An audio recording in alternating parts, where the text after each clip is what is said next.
440장. 어디든지 예수 나를 이끌면.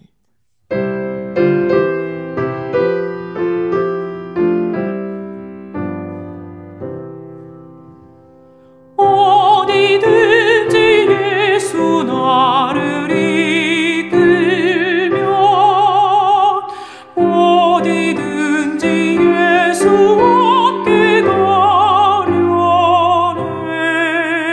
예수 함께 아니 가면 나갑다. 예수님과 동행하면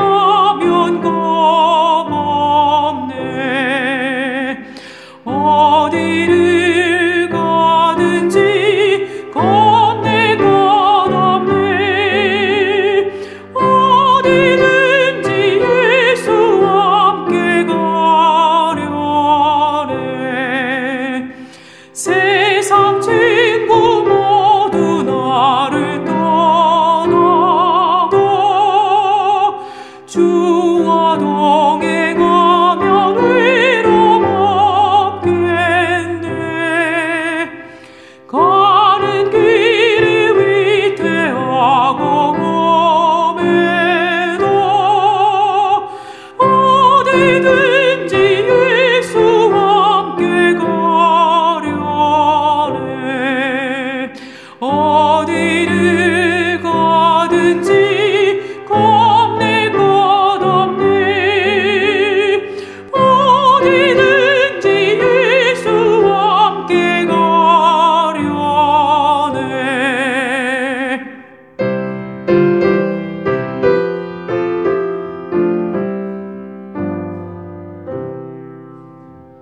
모든 그늘 나를 애워쌀 때에 주가 함께 계심 믿고 자려네.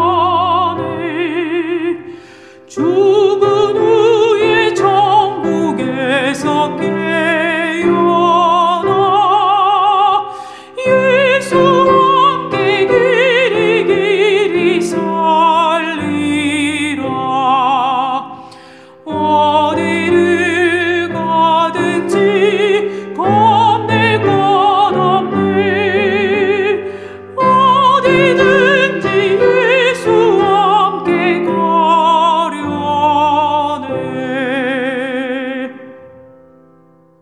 제 22장. 이스라엘 자손이 또 길을 떠나 모압 평지에 진을 쳤으니 요단 건너편 곧 여리고 맞은 편이더라. 십볼의 아들 발락이 이스라엘이 아모리인에게 행한 모든 일을 보았으므로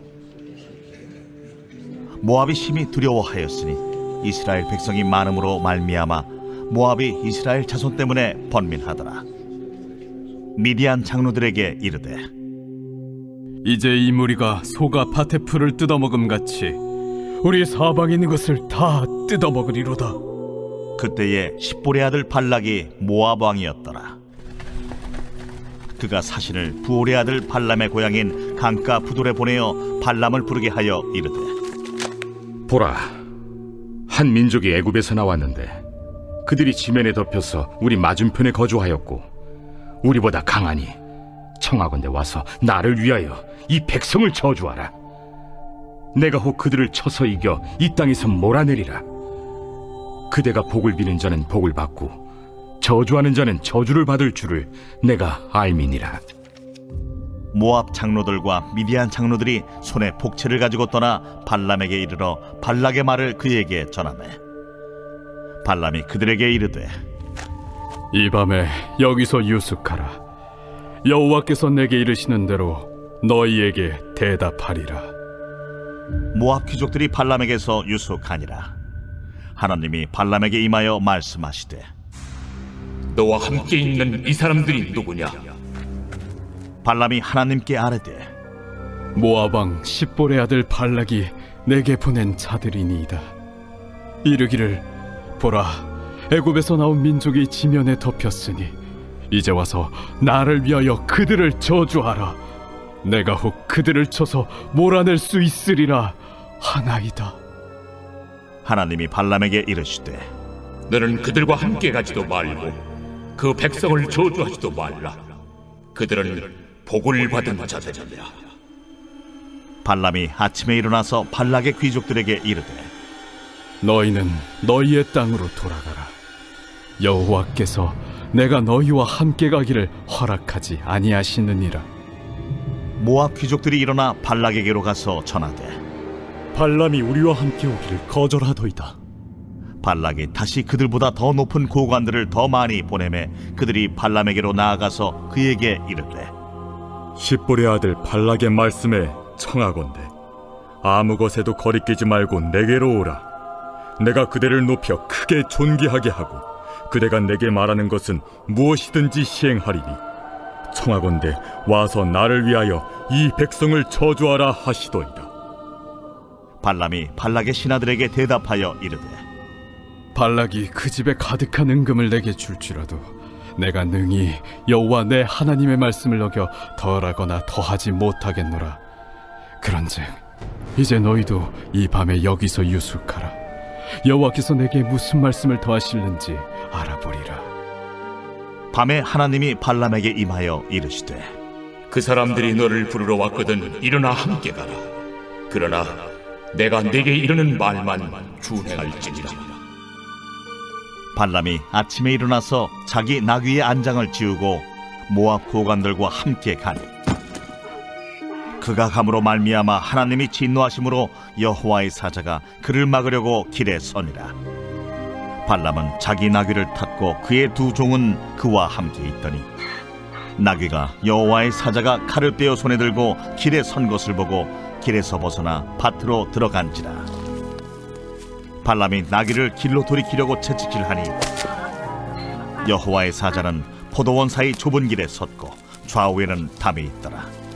나귀가 여호와의 사자를 보고 몸을 담에 대고 발람의 발을 그 담에 짓누름에 발람이 다시 채찍질하니 여호와의 사자가 더 나아가서 좌우로 피할 데 없는 좁은 곳에 선지라. 나귀가 여호와의 사자를 보고 발람 밑에 엎드리니 발람이 노하여 자기 지팡이로 나귀를 때리는지라. 여호와께서 나귀 입을 여시니 발람에게 이르되 내가 당신에게 무엇을 하였기에 나를 이같이 3번을 때리느냐? 발람이 나귀에게 말하되 내가 나를 거역하기 때문이니 내 손에 칼이 있었다면 곧 너를 죽였으리라. 나귀가 발람에게 이르되 나는 당신이 오늘까지 당신의 일생 동안 탄 나귀가 아니냐? 내가 언제 당신에게 이같이 하는 버릇이 있었더냐? 없었느니라. 그때에 여호와께서 발람의 눈을 밝히시매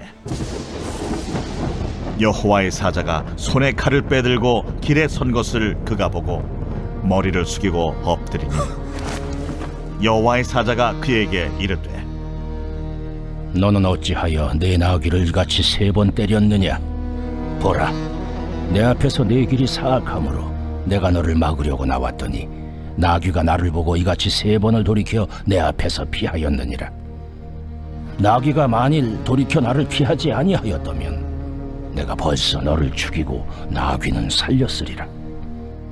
발람이 여호와의 사자에게 말하되 내가 범죄하였나이다. 당신이 나를 막으려고 길에 서신 줄을 내가 알지 못하였나이다. 당신이 이를 기뻐하지 아니하시면 나는 돌아가겠나이다. 여호와의 사자가 발람에게 이르되 그 사람들과 함께 가라. 내가 내게 이르는 말만 말할지니라. 발람이 발락의 고관들과 함께 가니라. 발락은 발람이 온다 함을 듣고 모압 변경 끝 아르논가에 있는 성읍까지 가서 그를 영접하고 발락은 발람에게 이르되 내가 특별히 사람을 보내어 그대를 부르지 아니하였느냐? 그대가 어찌 내게 오지 아니하였느냐?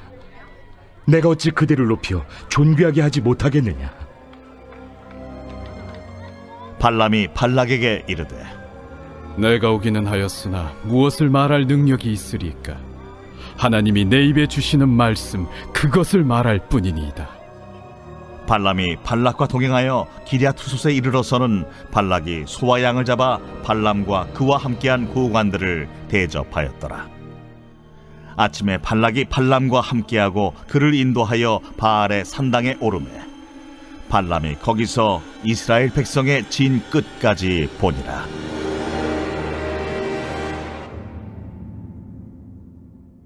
이 시간 함께 예배하시는 우리 사랑하는 성도님들의 삶과 가정 가운데 하나님으로부터 은혜와 평강이 넘쳐나기를 축복합니다.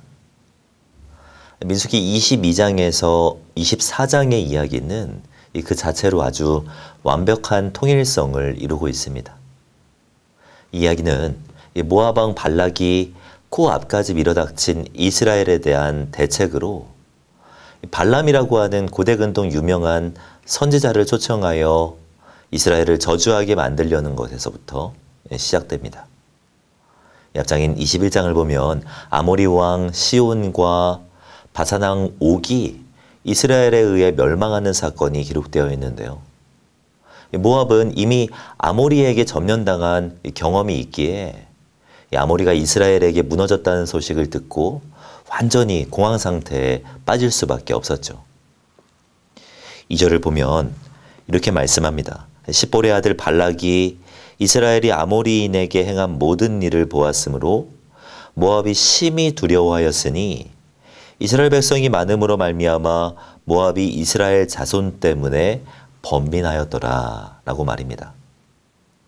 이 본문을 통해서 알 수 있는 것은 우리 하나님은 누구에게나 경외의 대상이 되신다는 것입니다.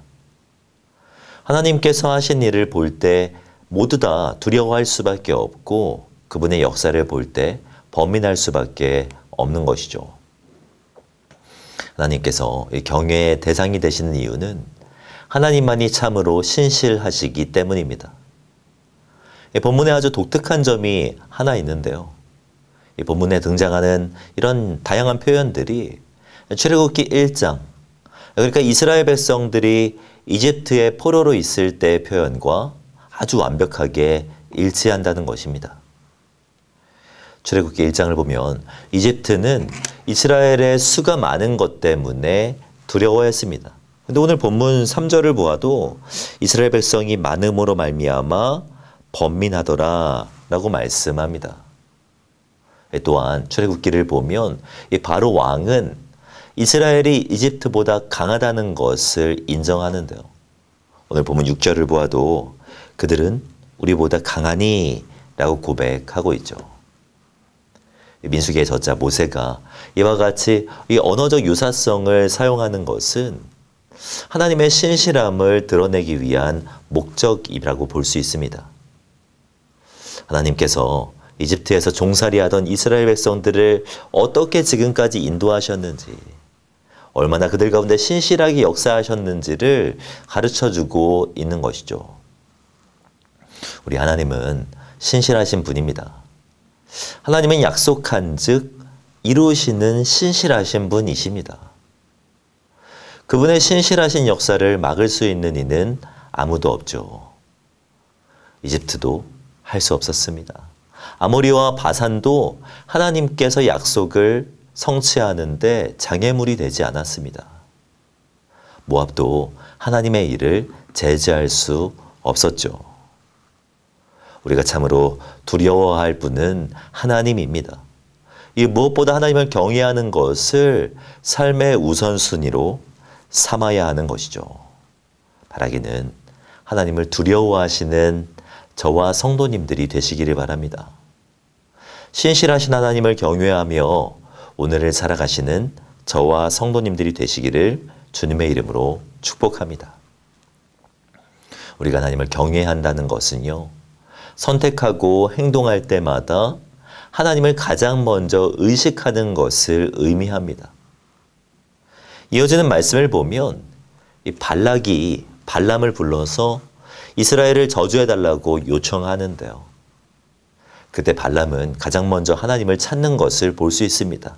그러자 하나님께서 이렇게 말씀하세요. 12절을 보면 하나님이 발람에게 이르시되 너는 그들과 함께 가지도 말고 그 백성을 저주하지도 말라. 그들은 복을 받은 자들이니라 라고 말씀합니다. 우리 하나님의 생각은 분명했습니다. 모압으로 내려가지 말라는 것이었습니다. 이스라엘 백성들은 복을 받은 자들이기에 모압으로 가서 그들을 저주하는 것은 절대로 해서는 안 되는 일이라고 말씀하신 것이죠. 발람은 하나님의 말씀을 듣고 이 발락의 제안을 거절합니다. 그러나 발락이 재차 사람들을 보냈을 때 발람은 흔들리는 것을 볼 수 있습니다. 발락의 사신들이 다시금 찾아왔을 때 발람은 어떻게 해야 맞습니까? 다시금 돌려보내야지 맞죠. 하나님도 이스라엘도 바뀐 것이 없지 않습니까? 그런데 발람은 여지를 두는 것을 볼 수 있습니다. 19절 말씀을 보면 그런즉 이제 너희도 이 밤에 여기서 유숙하라. 여호와께서 내게 무슨 말씀을 더하실는지 알아보리라 라고 이야기하죠. 이미 첫 번째 사람들이 찾아왔을 때 하나님은 거절하라고 충분히 알아듣게 설명하셨습니다. 그럼에도 불구하고 발람이 이렇게 행동하는 것은 발락이 보낸 재물들 때문이었습니다. 발락의 물질적 제한이 그 발람의 눈에 들어왔기 때문에 여지를 두고 있는 것이죠. 실제로 이어지는 말씀을 보면 이 발락의 눈이 다른 것에 가려져 있는 것을 볼 수 있습니다. 하나님은 발람에게 모압으로 가되 이스라엘을 저주하지 말고 축복하라고 말씀하십니다. 그리고 발람은 나귀를 타고 모압으로 향하게 되는데요. 그때 여호와의 사자가 그들 앞에 나타납니다. 22절을 보면 그가 감으로 말미암아 하나님이 진노하심으로 여호와의 사자가 그를 막으려고 길에 서니라. 발람은 자기 나귀를 탔고 그의 두 종은 그와 함께 있더니 나귀가 여호와의 사자가 칼을 빼어 손에 들고 길에 선 것을 보고 길에서 벗어나 밭으로 들어간지라. 발람이 나귀를 길로 돌이키려고 채찍질하니 라고 말씀합니다. 여기서 분명하게 알 수 있는 것은 이 모압으로 향하는 길이 하나님께서 기뻐하시는 것이 아니었다는 것입니다. 진노하셔서 여호와의 사자를 보내시는 것을 보면 알 수 있지 않습니까? 그런데 참으로도 흥미로운 것은 그 여호와의 사자를 나귀는 보는데 발람은 보지 못합니다. 나귀는 그를 보고 가지 않으려고 하는데 발람은 채찍질하면서까지 모압을 향하여서 가려고 하죠. 저는 이것이 발람의 상태가 어떠한지를 너무나도 잘 드러내주고 있는 상황이라고 생각합니다. 발람은 표면적으로는 여호와를 찾았지만 그의 내면은 재물로 가득 채워져 있었습니다. 여호와를 경외하는 것처럼 보였지만 실제로 그의 마음은 이 불을 보장해 주었던 이 모압을 향하고 있었던 것을 볼 수 있죠. 우리도 자신을 돌아볼 필요가 있습니다. 하나님을 경외한다는 것은요, 입술의 고백뿐만이 아닙니다. 선택하고 행동할 때 무엇에 영향을 받고 있는지가 중요한 것이죠. 발람은 하나님을 의식하기는 했지만 또한 하나님을 의식하지 않았습니다. 하나님의 뜻대로 행동하는 것처럼 보였지만 실제로는 사람과 재물을 의지하였던 것 아니겠습니까? 우리 하나님께서 백성된 우리들에게 기대하시는 것이 있다면 하나님께 엎드리는 것입니다. 나귀와 실랑이가 끝난 후 발람은 그제서야 여호와의 사자를 발견하게 되는데요. 31절을 보면 그때 여호와께서 발람의 눈을 밝히심에 여호와의 사자가 손에 칼을 빼들고 길에 선 것을 그가 보고 머리를 숙이고 엎드렸다. 머리를 숙이고 엎드렸다 라고 말씀하죠. 하나님께서 여호와의 사자를 보내신 이유는 하나님께 엎드리게 하기 위함이었습니다. 하나님께 머리를 숙이게 하기 위함이었어요. 엎드린다는 것은 순종한다는 것입니다. 그분의 권위를 인정한다는 것이며 그분을 삶의 주인으로 삼겠다라는 것입니다. 우리는 무엇을 두려워하고 있습니까? 여호와께 엎드리는 성도님들이 되셨으면 좋겠습니다. 하나님을 경외하십시오. 하나님을 의지하십시오. 선택과 행동에 있어서 하나님을 두려워하시는 성도님들이 되셨으면 좋겠습니다.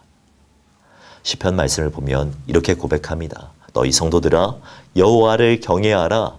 그를 경외하는 자에게는 부족함이 없도다.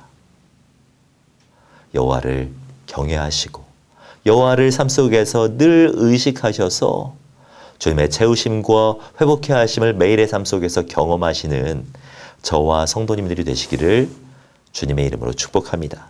기도하겠습니다. 사랑과 내가 충만하신 하나님, 우리가 두려워할 자가 누구입니까? 우리가 경외해야 할 대상이 누구입니까? 여호와 하나님을 두려워하고 그분만을 경외하는 우리들이 되게 하여 주시옵소서. 마음과 생각, 행동의 기준이 하나님이 되게 하시고 매 순간 하나님을 의식하며 살아가는 우리들이 되게 하여 주시옵소서. 오늘도 주님 앞에 엎드립니다. 우리의 삶의 주인이 되어주시고 내가 이끌어가는 하루가 아니라 주님께서 이끌어가시는 하루가 될 수 있도록 우리를 주장하여 주시옵소서. 그렇게 인도하실 주님을 기대하오며 살아계신 주 예수 그리스도의 이름으로 기도하오며 지금은 우리 주 예수 그리스도의 은혜와 하나님의 사랑과 성령님의 교통하심이 이 시간 함께 예배하시는 우리 사랑하는 성도님들의 머리 위에 지금으로부터 영원까지 함께 있을지어다. 아멘.